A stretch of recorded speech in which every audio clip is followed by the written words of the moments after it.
अजित पवारांच्या विमान अपघाताबाबत FIR दाखल करायला पोलीस नकार देत असल्यामुळे सध्या रोहित पवार चांगलेच आक्रमक झालेत। बुधवारी मुंबईत आणि आज बारामतीमध्ये त्यांनी FIR दाखल करण्याचा प्रयत्न केला, मात्र दोन्ही ठिकाणी पोलिसांनी याला नकार दिला। त्यामुळे दोन्ही ठिकाणी पोलिसांसोबत त्यांचे वादही झाले। एकीकडे हा FIR दाखल व्हावा यासाठी पाठपुरावा करणाऱ्या रोहित पवारांनी आज भाजपवर आरोप करत केंद्रीय विमान वाहतूक मंत्र्यांच्या राजीनाम्याचीही मागणी केली आहे। आज दिवसभरात नेमकं काय घडलं याचा आढावा घेऊया या स्पेशल रिपोर्टमध्ये।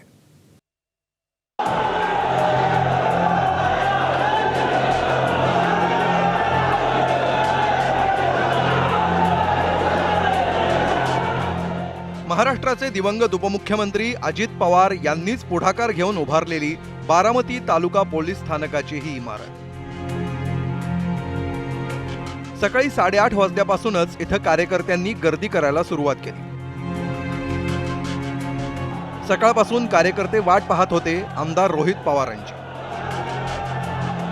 अजित पवारांच्या अपघात प्रकरणात मुंबईत FIR दाखल करून न घेतल्यामुळे बारामतीत FIR दाखल करण्यासाठी रोहित पवार येणार होते।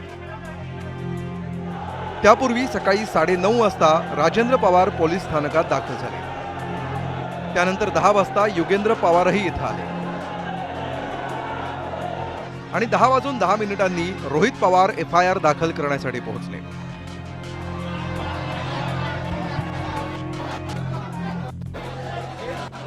त्यानंतर पोलीस अधिकारी आणि रोहित पवार यांच्यात चर्चा सुरू झाली। आम्हाला FIR तर द्या, नाहीतर मी खोटा FIR करतो म्हणून माझ्यावर कारवाई करू। गुन्हा का दाखल होऊ शकत नाही हे सांगण्याचा प्रयत्न पोलीस करत होते, तर गुन्हा दाखल का केला पाहिजे हे रोहित पवार पटवून देत होते। साहेब 1 महिना झाला, एक स्टेटमेंट तरी आले CID पोलिसांचा नूर बघून रोहित पवार काही वेळानं आक्रमक झाले। VSR म्हणून वाचवताय आणि मग आमचं म्हणणं आहे तुम्ही त्याच्या VSR च्या विरोधात FIR घेत नाही, मग तुम्ही सुद्धा वाचताय आणि चालू तपास जे सांगताय तुम्ही साहेब। अखेर वरिष्ठांशी बोलून पुढील दिशा ठरवू असं पोलिसांनी रोहित पवारांना सांगितलं। पोलिसांशी जवळपास 2 तास चर्चा केल्यानंतर रोहित पवारांनी पत्रकार परिषद घेऊन FIR का दाखल करायला हवा याविषयीची भूमिका मांडली। तो दिल्लीतून बसला, CID त्याला अजून नाही बोलवलं। VK सिंग जो मालक आहे त्याला अजूनपर्यंत बोलवलं नाही। पोलिसांना एवढंच सांगितलं FIR व्हावा हा आमचा अधिकार आहे, नागरिक म्हणून, परिवार म्हणून तो तुम्ही स्वीकारावा। त्यांना तो स्वीकारावाच लागतो, कारण का तिथं जर आपण बघितलं BNSS मध्ये सगळ्यांना तो अधिकार आहे। आणि पण ॲक्सिडेंट रिपोर्टवर तुम्ही इन्व्हेस्टिगेट करत असताना जो क्रिमिनल अँगल आहे त्याच्याबद्दल काय, आणि ॲक्सिडेंट रिपोर्ट हा एकदा फाईल झाल्यानंतर FIR घेण्याचा अधिकार नाही तर FIR देण्याचा अधिकार हा नागरिकाचा असताना सुद्धा, आणि त्यांची ड्युटी असती की तो स्वीकारावा, तरी सुद्धा दादांच्या बाबतीत आम्ही जे मुद्दे मांडले त्याच्या बाबतीत कुठेही FIR घेतला जात नाही। मुळात मुंबईत FIR दाखल करण्यास नकार मिळाल्यामुळे रोहित पवार बारामती पोलीस ठाण्यात आले होते। मात्र मुंबईतच FIR काय व्हायला हवा होता हे त्यांनी भारतीय न्याय संहितेतील दाखला देऊन पटवून देण्याचा प्रयत्न केला। BNSS जो 2023 ला कायदा आलाय, 0 FIR कॉन्सेप्ट, म्हणजे कुठेही तुम्ही FIR करू शकता आणि तो FIR आपल्याला ट्रान्सफर करता येतो। त्यामुळे मुंबईमध्ये करण्याचं कारण एवढंच की इथं जर आपण FIR केला असं जो आज दुर्दैवाने इथं आपल्याला यावं लागतं आणि करावं लागतं, इथं गर्दी खूप मोठ्या प्रमाणात होईल, म्हणून आम्ही इथं न येता मुंबईत हा FIR करता येतोय का याचा प्रयत्न तिथं केला। त्यामुळे मुंबईत FIR होऊ शकला असता, पण तो त्यांनी तिथं स्वीकारला नाही। CID, CBI आणि AIB या यंत्रणांकडून तपास सुरू असताना वेगळा FIR दाखल करता येणार नाही असं कारण पोलिसांनी रोहित पवारांना सांगितल्याची माहिती आहे। मात्र पोलिसांचा हा युक्तिवाद रोहित पवारांनी पत्रकार परिषदेतून खोडून काढला। त्यांचा एक प्रायव्हेट जो व्हॉट्सअपचा चॅट आहे ते मी व्हिडिओ कॉन्फरन्सच्या माध्यमातून लोकांसमोर आणलं। त्याच्यामध्ये एक पवार नावाचा अधिकारी आहे, ॲरो नावाच्या कंपनीचा, त्यांनी सांगितलं की वेदर चेक आहे आणि ओके आहे, दादांनी प्रवास केला तरी चालेल। आणि ती गोष्ट बघितल्यानंतर दादांच्या PLE दादांना सांगितल्यानंतर 7 वाजता दादा गाडीत बसले आणि विमानतळावर त्या ठिकाणी पोहोचले।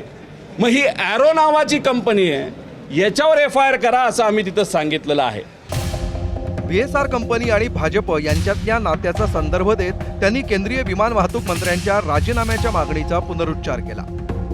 जे या देशाचे एव्हिएशन मिनिस्टर आहेत, ज्यांचा राजीनामा आम्ही मागतोय का, ज्या पार्टीतून ते येतात त्या पार्टीचं आणि VSR कंपनीचं डायरेक्ट तिथं कमर्शियल रिलेशनशिप आहे. त्याच्या जवळच्या एखाद्या व्यक्तीची कंपनी असेल आणि मग त्या कंपनीचं आणि VSRचं नातं असेल, तर मग तिथं असणाऱ्या एव्हिएशन मंत्र्याला त्या पदावर राहण्याचा कुठलाही अधिकार नाही. अजित पवारांच्या अपघाताबाबत आपण जंग पछाडत असताना राष्ट्रवादीचे नेते प्रफुल्ल पटेलांनीही आपल्याला मदत करावी अशी अपेक्षा रोहित पवारांनी व्यक्त केली. पण ही अपेक्षा व्यक्त करताना आतापर्यंत अशी मदत झाली नसल्याची बाबही अधोरेखित केली. एक तर त्यांच्याकडे एकच खासदार आहे, ते आहेत सुनील तटकरे. त्यानंतर प्रफुल्ल पटेल आहेत. प्रफुल्ल पटेल अतिशय अनुभवी व्यक्तिमत्व आहे. कशामध्ये? एव्हिएशनमध्ये. आम्ही ज्या पद्धतीने इथं लढतोय, डॉक्युमेंट आणतोय, त्यांचेही जुने कॉन्टॅक्ट आहेत. त्यांनी आम्हाला जर मदत केली असती तर आम्हाला आवडलं असतं. 4-5 कागदं आम्हाला दिली असती, नाही लढा तुम्ही चांगलं करता, पण त्यांच्याकडनं अजूनपर्यंत झालं नाही, उद्या कदाचित होईल. अजित पवारांच्या मृत्यूमागे कुठलाही घातपात नसल्याचं शरद पवारांनी म्हटलं होतं. त्यावरून रोहित पवार आणि शरद पवार परस्पर विरोधी दावे करत असल्याचा आरोप सातत्यानं केला जातोय. मात्र आपल्या या लढ्याला शरद पवारांचा पाठिंबा असल्याचं पटवून देताना रोहित पवारांनी काही दाखलेही दिले. तर आपल्या पत्रकार परिषदांना केवळ भाजप का विरोध करतंय असा सवाल करत एकनाथ शिंदेही आपल्या मागणीच्या बाजूने असल्याचा दावा केला. एखादा व्यक्ती योग्य पद्धतीने लढत असेल तर पवारसाहेबांचा पाठिंबा असतो आणि पवारसाहेब बोलूनच दाखवतात असं नसतं. दिल्लीला आमची प्रेस कॉन्फरन्स झाली तेव्हा दादा पवारसाहेबांच्याच बंगल्यावर त्या ठिकाणी झाली होती. आणि आता येणाऱ्या पार्लमेंटमध्ये 9 तारखेला सुप्रियाताई, डॉक्टर कोले व आमचे सर्व खासदार, इतर पक्षाचे सुद्धा खासदार, ज्याच्यामध्ये काँग्रेस असेल, एकनाथ शिंदे साहेबांचे सुद्धा खासदार हा मुद्दा मांडतील असं आम्हाला वाटतं. कारण का आम्हाला विरोध हा भाजपच्या नेत्यांचा त्या ठिकाणी होतो. या प्रेस कॉन्फरन्सला एकनाथ शिंदे साहेबांच्या पक्षाच्या लोकांचा, नेत्यांचा आम्हाला तिथं विरोध नाही. म्हणजे अजितदादांना न्याय मिळावं हे एकनाथ शिंदे साहेबांची सुद्धा इच्छा त्या ठिकाणी दिसते. मुंबई पाठोपाठ बारामतीतही रोहित पवारांचा FIR दाखल होऊ शकला नाही. त्यामुळे यंत्रणेवर कोणाचा तरी दबाव असल्याचा संशय त्यांनी पुन्हा बोलून दाखवला. रोहित पवार गौण आहे. रोहित पवार कोण आहे? रोहित पवार कार्यकर्ता आहे, नातेवाईक आहे. रोहित पवारचं काही घेणं देणं नाही. रोहित पवार आणि रोहित पवाराबरोबर या राज्यातले 11 कोटी लोक फक्त एवढंच मागतायत, आम्हाला न्याय द्या अजितदादांना. इन्व्हेस्टिगेशन नीट झालं पाहिजे. आम्ही जे बोलत चाललोय, दुर्दैवाने त्या गोष्टी घडत चाललेल्या आहेत आणि त्याच्यावरूनच आम्हाला शंका वाढत चालली आहे की इन्व्हेस्टिगेशनवर कोणाचा तरी दबाव असल्यामुळे इन्व्हेस्टिगेशन योग्य दिशेने जात नाही. रोहित पवारांच्या खांद्याला खांदा लावून बारामती पोलीस स्टेशनमध्ये हजर राहिलेल्या युगेंद्र पवारांनाही असाच दबाव जाणवत असल्याचं त्यांच्या प्रतिक्रियेतून दिसलं. कुठंतरी असं वाटतं की त्यांनी ती म्हणजे तो FIR दाखल करून घेतला पाहिजे. कारण जिथं आपण आज आता उभे आहोत ही इमारत आदरणीय अजितदादांनी ह्या सगळ्या अधिकाऱ्यांसाठी बांधलेली आहे. त्यांच्यावर प्रेशर वरून किंवा दबाव असू शकतो. मी आमच्या काकांसाठी, आपल्या सगळ्यांच्या दादांसाठी आम्ही न्याय मिळवून घेऊ. एकीकडे बारामतीत हा हाय व्होल्टेज संघर्ष सुरू असताना पुण्यात CIDनं पत्रकार परिषद घेतली. यामागचा मुख्य उद्देश होता तपासाची दिशा स्पष्ट करण्याचा. तपासातील कुठलेही तपशील जाहीर न करता CIDनं तपासामागची 3 उद्दिष्ट स्पष्ट केली.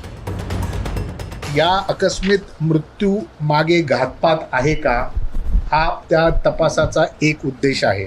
याच्यामध्ये क्रिमिनल निग्लिजन्स म्हणजेच रॅश ऑर निग्लिजंट ॲक्ट जो आपण म्हणतो हा आहे का, हा सुद्धा त्या तपासाचा एक भाग आहे. आणि तिसरा आणि महत्त्वाचा भाग आहे की याच्यामध्ये कोणते गुन्हेगारी कृत्य घडलेले आहे का, ज्याला आपण इंग्लिशमध्ये इल्लिगल ओमिशन म्हणतो, किंवा इतर कोणते गुन्हेगारी कृत्य घडलेले आहे का, हा या तपासाचा स्कोप आहे. म्हणजे 3 गोष्टी. बारामतीत FIR दाखल न झाल्यानंतर रोहित पवार पोहोचले पुण्याच्या CIDच्या कार्यालयात. बारामतीतला लोकांचा ओघ आणि संताप बघितल्यामुळेच सीआयडीनं पत्रकार परिषद घेतल्याचा आरोप रोहित पवारांनी केला. आज बारामतीला येणार हे पोलिसांना माहीत होतं आणि या दोन्ही गोष्टीकडे कदाचित बघितल्यानंतर आणि लोकांची प्रतिक्रिया बघितल्यानंतर, लोकांचं प्रेशर बघितल्यानंतर 27 दिवसानंतर आज सीआयडीली तिथं प्रेस कॉन्फरन्स घेतली. आता याच्यात आम्ही जेव्हा या अधिकाऱ्यांची प्रेस बघितली, ती प्रेस कुठेही त्याच्यामध्ये कुठलीही माहिती ही मीडियाला सांगण्यात आली नाही. बुधवारी मुंबईत आणि गुरुवारी बारामतीत रोहित पवारांनी एफआयआर दाखल करण्याचा प्रयत्न करूनही तो दाखल न झाल्याचे पडसाद विधिमंडळाच्या अधिवेशनातही उमटले. शरद पवारांच्या राष्ट्रवादीचे प्रदेशाध्यक्ष शशिकांत शिंदेंनी या प्रकाराचा सभागृहात निषेध केला. काल त्या ठिकाणी रोहित पवार असतील, अमोल मेटकरी असतील, अनेक सदस्य या एफआयआर नोंद करण्यासाठी गेले असताना तिथं एफआयआर नोंद करून घेतला नाही. हे खरं म्हणतात अशा प्रकारचं एक कारवाई पोलीस डिपार्टमेंटकडून झालेली आहे. जर एखाद्या राज्याचा प्रमुखाचा एफआयआर नोंदला घेतला जात नाही, शंका व्यक्त केलेली असेल, त्याचा एफआयआर नोंद घेतला जात नसेल, तर हे सर्वात मोठं दुर्दैव आहे. तर अजित पवारांच्या विमान अपघाताची घटना ही सदोष मनुष्यवधाची असल्याचं सांगत संजय राऊतांनी गृह खात्यावर हल्लाबोल केलाय. सुनेत्राताईंना डेप्युटी सीएम केलं किंवा त्यांच्या चिरंजीवांना राज्यसभेचे खासदार केलं म्हणजे अपघाताची फाईल बंद होते का? नाही, हे प्रकरण पुढे नेलं पाहिजे. अजित पवारांचा फक्त अपघात किंवा घातपात इतका पुरता विषय नसून हा सदोष मनुष्यवध आहे आणि त्या सदोष मनुष्यवधाची जबाबदारी सगळ्यात आधी गृहमंत्रालयानं घेतली पाहिजे, DGCAनं घेतली पाहिजे. तर आपण पहिल्या दिवसापासून चौकशीची मागणी करत असल्याचं सांगत राष्ट्रवादीचे प्रदेशाध्यक्ष सुनील तटकरेंनी अप्रत्यक्षरित्या रोहित पवारांना उत्तर देण्याचा प्रयत्न केलाय. वहिनींच्या नेतृत्वाखाली भुजबळ साहेब, सुनील तटकरे, मुशीफ आणि प्रफुल्लभाई आम्ही मुख्यमंत्र्यांना भेटलो आणि आम्ही CBIच्या चौकशीची मागणी केली. पहिल्या दिवसापासून आम्ही सतत म्हणत आलो. मुख्यमंत्र्यांनी घोषित केलं, केंद्रीय मंत्र्यांनी घोषित केलं की याची चौकशी सर्वदूर पद्धतीचं होईल. जे जे काय मांडलं जातं त्याच्या सही चौकशी व्हावी.